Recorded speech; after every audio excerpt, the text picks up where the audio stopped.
অনেকদিন পর জিঞ্জিরা ফেরিঘাট আসছিলাম একটু ঘোরাঘুরির জন্য। তো বিকেলবেলা জিঞ্জিরা ফেরিঘাটটা খুবই ভালো লাগলো, চমৎকার এবং ঠান্ডা কনকনে বাতাস। আর আমি বসে আছি একটি প্লাটুনে।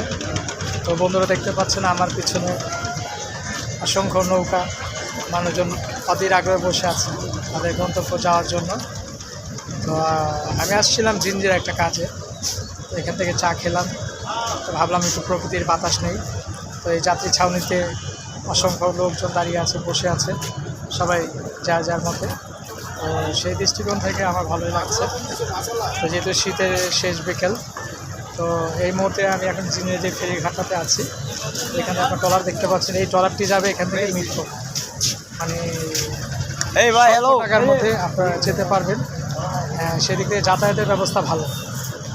আর আমরা যারা আছি পুরান ঢাকার মানুষ, আমরা মূলত সবসময় বিলং করি এগুলোতে, আর আমাদের আসা যাওয়ার অভ্যাস আছে। তো আই থিঙ্ক যারা ঘুরতে চাও, মুক্ত বাতাসে আনন্দ করতে চাও, অবশ্যই পুরান ঢাকা থেকে জিঞ্জিরা অবশ্যই আসবা। সে পর্যন্ত আপনারা সবাই আমার পাশে থাকবেন, ভালো থাকবেন। আল্লাহ হাফেজ।